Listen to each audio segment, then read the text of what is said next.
Oh, thank you, Professor Lafrance and Professor Bedi for that lecture. Now I feel I'd just like to put some questions that the audience had for both of you, and we have around 3 to 4 questions, and I think either of the speakers can answer them. So the first question that we had is from Lidhi Lakotia, and she said that, so Professor Bedi talked about conflict of fundamental right in India, and Nidhi gives an example that 2 hotels have been converted into COVID hospitals in Delhi, and there is a proposal that a lot of hotels would also be converted into COVID hospitals. So, do you feel that the government should provide some kind of compensation to the owners of these hotels? Because right now, the livelihood of these hotel owners is also being affected. How do you balance this kind of a situation? So, this is the first question. Can you hear me? Yeah. Yeah, we can. I can. Okay, thank you, Rajat, and thank you for the question. Very interesting and so true.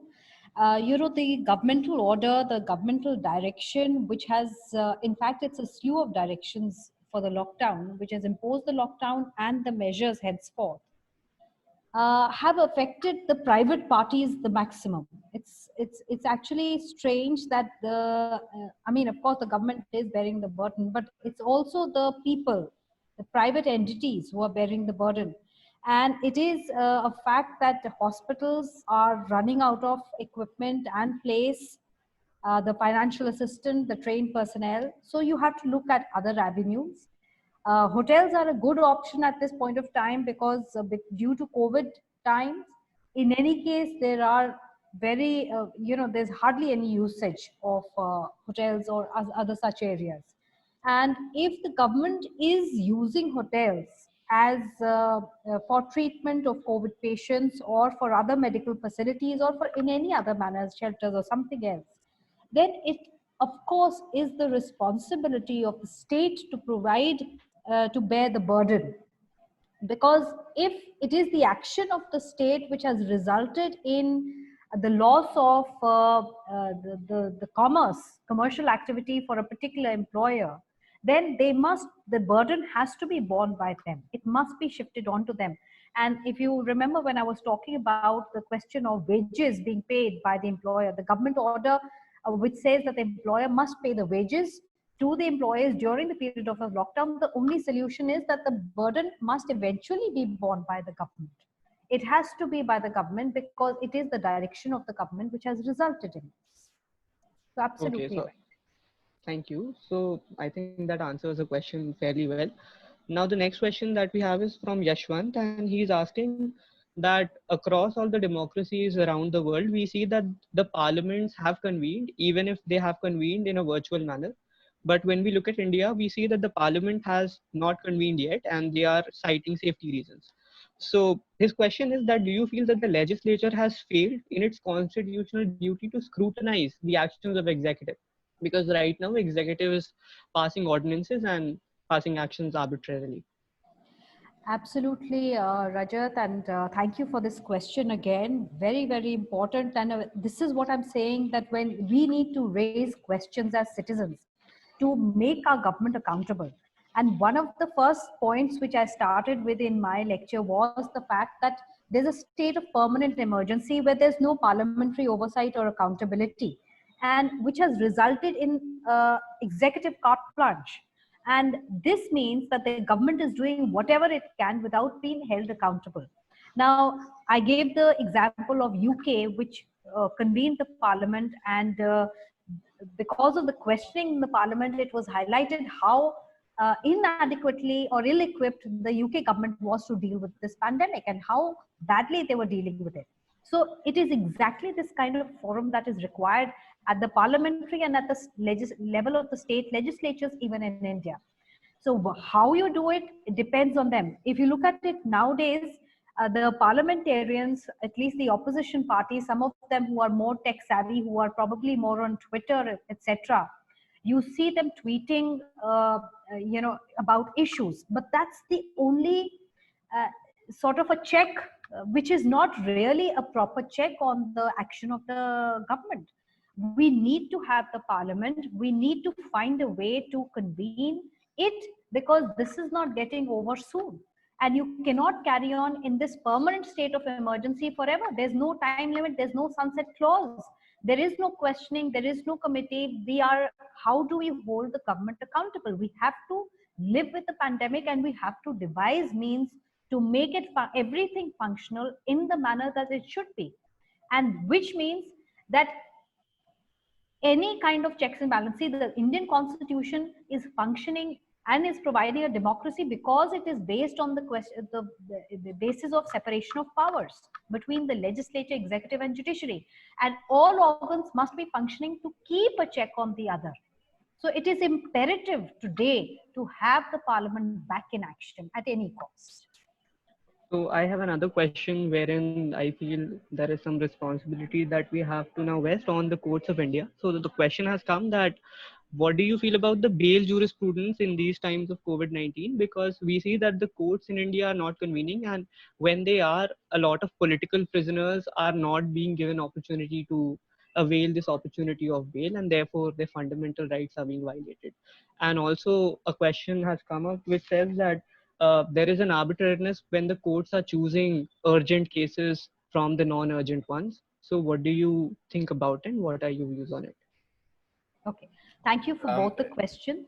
If I may briefly, Professor Bedi, I just would like to say one thing here, very briefly. In Canada, regarding the determination of urgent or non-urgent matters, the arbitrariness or so-called arbitrariness was addressed by the court, and there's 5 decisions now, but basically adopting they established a legal test to determine with objective principles if a matter is urgent or not, and how to deal with that, how the court should approach it.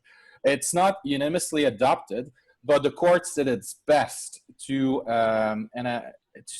adopt a principled, keyword here, but a principled approach to such issues, and not saying, oh, this is urgent, this is not. From the outside, because people are not aware of these decisions, of course, that's very procedural. From the outside, of course, if you have a small theft of something, it will obviously be considered less urgent, or a civil matter involving 2 citizens regarding a fence or regarding something of less importance than a murder case. Obviously, the test or no test, the courts would decide to give priority to the murder case before, but still, courts in Canada, and I'm sure in Indian are principled as well, but there's a test in Canada that exists to determine the emergency of a case. So it's not left to the goodwill of the courts and the judges in Canada. Thank you so much, Professor Lafrance. And here is where we, have the comparative perspective, and where we can pick up the constitutional or the legal system jurisprudence of another country like Canada, which is successfully able to distinguish between urgent and non-urgent matters. So thank you so much for sharing that with us. And it's a brilliant question. You see, in the best of times in India, bail jurisprudence is so uncertain. It is completely left at the discretion of the judge. You see the recent case of Safura Zargar under for the bail under section 43D5 of the Unlawful Activities Prevention Act, being pregnant in the jail, where you don't know when the trial is going to happen. It's a very big issue where she has been denied bail during this time of pandemic and in her condition. Now, there is no clear outline for bail being granted in most cases. It is completely left to judicial discretion. And when we talk of the current times of the coronavirus pandemic, it is even more left, it is completely at the behest of a judge to grant or not to grant a bail. There is, which cases do you take up? First of all, bail matters are considered to be urgent, so those are the ones which are being heard primarily over the regular matters, because the e-courts are not such functioning at such an effective level as when you have a personal hearing. So bail matters for one are being taken up, but again here you see the discretion of judges being used to their fullest extent, where maybe because of technology or maybe for other political reasons, like you talking about political prisoners, and I thought that you might be referring to the Safura case, uh, where you see that bail is being denied. But this is not only limited to coronavirus times, it has been happening all the time. So that is one point. The second thing, which Professor Lafrance has already addressed, is about urgent and non-urgent matters. We had such a huge issue about Arnab Goswami's case being taken up, given immediate importance, more so even over the importance and significance desired over matter PILs filed, or the court being required to take immediate suo motu attention also regarding matters relating to migrants, payment of wages to the workers, what I spoke about, so many more essential matters. So it is somewhere of an abdication by the judiciary also. But recently, I have seen a change in the towards the positive, where today you see that the Supreme Court has passed a direction where it has made it mandatory for the government to make sure that all migrants reach their home within the next 15 days. So that's a very important thing. And it has also looked into the rights of the healthcare workers, the doctors and nurses, etc., and has asked the governments to immediately disperse their salaries. So these are few steps which the judiciary seems to be taking.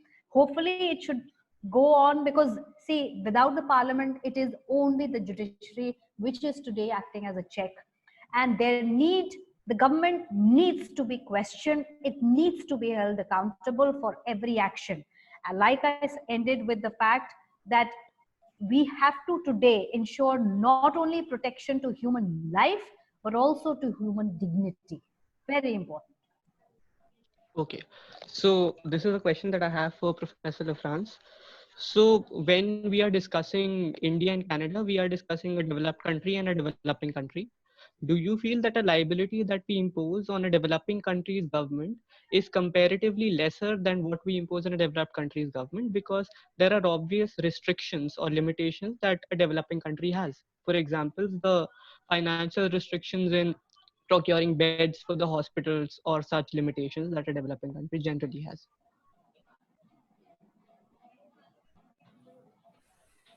That's a very good question, actually, and I think,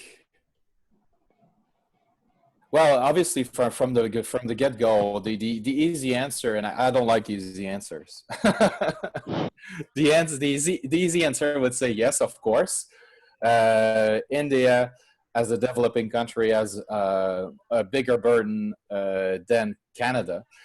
Because of financial restrictions, also because of its larger population, more than 1 billion as opposed to 37 million in Canada, which is way smaller. So it's easier, between quotes, to manage. That's the easy answer. However, Canada also, as India is a major player in the world, but Canada also. And the actual Prime Minister, Justin Trudeau, spends a lot of money by subsidizing and helping its citizens, sometimes directly with governmental measures that economically helps and aims to support economically the businesses and also the private, the single individuals, the private individuals themselves. So in terms of only if we have a narrow view on this and only look at the budget, the money available, and the smaller population in Canada, yeah, maybe it's easier. But COVID-19, it's more complicated than just that, right? So it goes beyond simple financial national budgets. So that gives me food for thought, I have to say. And I'm not sure that, actually the question itself, and I will answer it this way, which is more thorough. Maybe the financial burden is easier to deal with in Canada. because of its population, because of its economic status, that is different than India. However, dying or living, when you're faced with the possibility of dying or losing your life, well, everybody becomes equal. Whether you're a millionaire, multi-billionaire, or you're an untouchable or super poor, dying is dying, and we're all equals. So, and it caused issues about that. And leaves us with food for thought.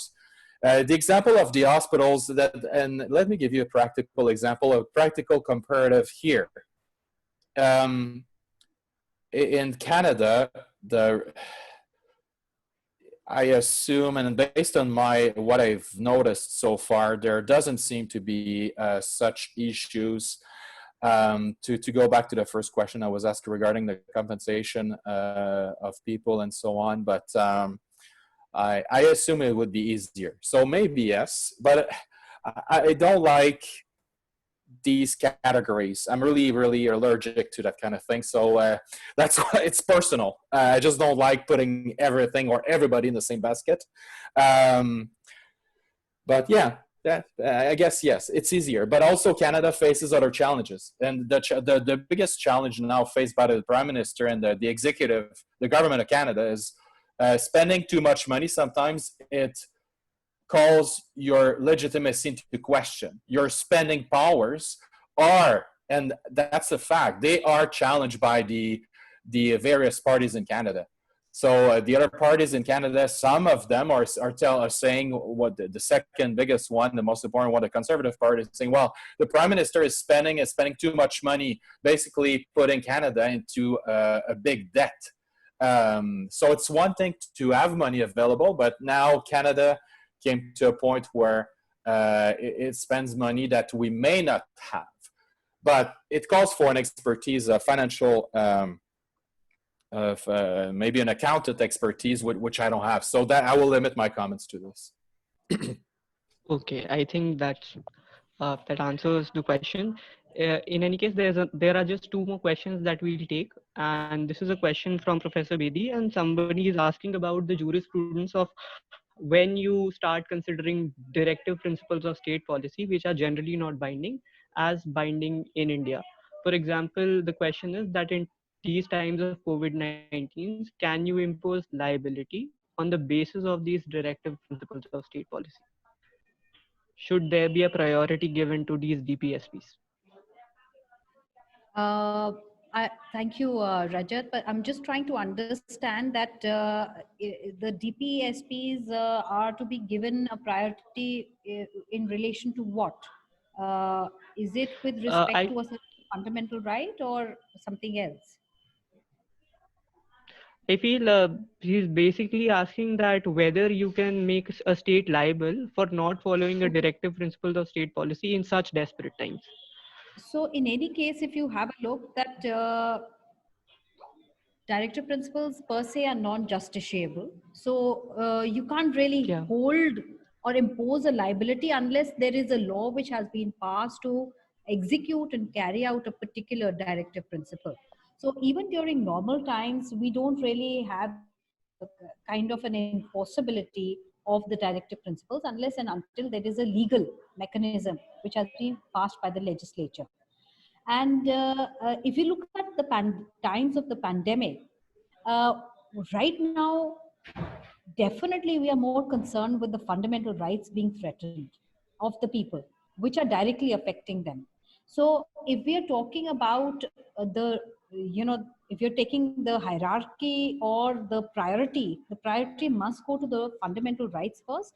And yes, of course, then come to the, if we can afford to, then come to the directive principles, because ultimately the state in India is a welfare state. And we do follow the concept of socialism, which is how we promote the directive principles. And end of the day, we will hold the government accountable during elections. That is the only way of the directive principles being really enforced, because that is how the people assess a government and its actions whether it has been able to follow and give and provide to the people the promises made through the constitution, through the directive principles part 4. So there are various mechanisms, but it remains to be seen that are we going to actually come down to that, because that's a huge journey, and first we must cross the journey of the Yeah. rights and then come to the principles. Thank you.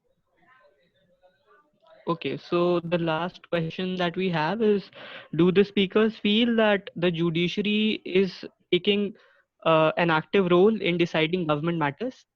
And does it actually start indulging in the process of judicial activism? Because something like asking the government, or a decision like asking the government to provide beds for people, do you feel that is judicial activism? If I mean, like in the Indian context, if you ask me, the judiciary actually has not, it's being evasive. It's not been performing its own role. So it's far from judicial activism, particularly talking about passing any order about making the beds available. It's asking the executive to do its job, which the executive is failing. Like I said, there is no parliament to hold the government accountable. It's the judiciary, only the judiciary, which can ask such questions. Now, during this time, and you know, it has been previously held, I spoke about the Parmanand Katara judgment of 1989, where they said that unavailability of beds cannot be a reason to deny any citizen of India any kind of emergency aid. And financial constraint cannot be an excuse. So uh, today the state has to make sure that healthcare is available to every person who requires it and needs it. So whether it wants to engage places of hotels, I know of recently the Chhatarpur Stadium being acquired by the government, to which has a 10,000 bed facility in Delhi, to make these medical facilities being made available to COVID-19 patients. This is the job of the government, to look after the basic needs of the people, which is primarily health, the right to health during this time. And if it's not doing it, somebody has to step in. Somebody has to step up. And if the judiciary is the only organ functioning at this point of time, so be it. We cannot call it judicial activism. It is the basic policy which needs to be followed at this point of time, that which is that fundamental rights of the citizens are being violated, and it is the only the judiciary which can step in to ensure that they're followed. It is right to health is covered under Article 21. And if I may add to what Professor Bedi just brilliantly addressed here, and I will allow myself to cite Professor Bedi and myself in an upcoming publication about that very topic of judicial activism, if I may, Professor Bedi, very briefly. But there's judicial activism has several definitions. So at least in Canada, and I cite one author here, but the real issue in Canada, and I assume it would be the same in India, being two Commonwealth countries, but the real issue in Canada is not whether judges do or should make law. It is defining the limits of judicial law making. So it's not, in my opinion, and now I paraphrased the citation, but judicial activism or not, it can go both ways. What I would say about Canada, this is what I know, the courts have taken practical measures to make courts as efficient as possible given the ongoing circumstances. But and that could be considered as judicial activism because the court made decisions, not in law, but in compliance with the law. Well, what if the court would have done the opposite, doing nothing? That could also have been judicial activism because the citizens could have said, well, courts chose to do nothing.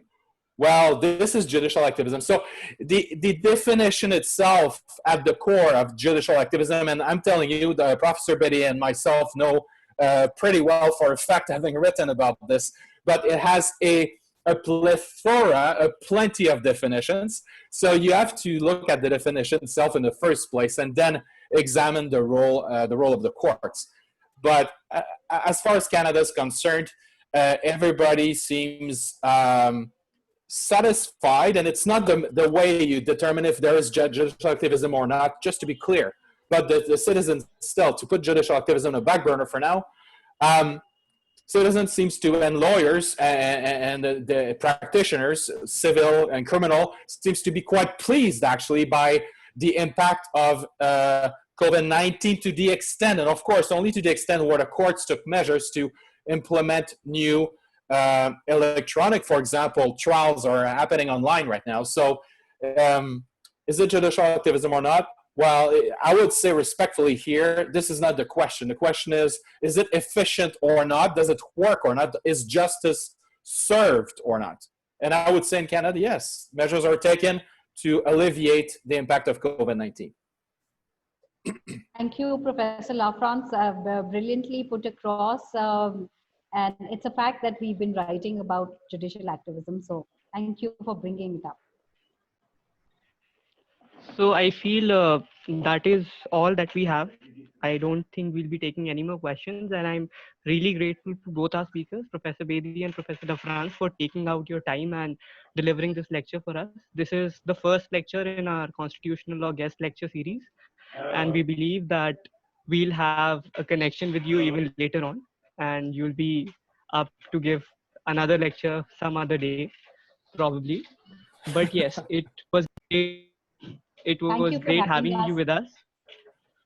Thank you for Thank you having so us, much. indeed. Yes, it was great. Thank you very Okay. much. The pleasure, absolute pleasure. Thank you.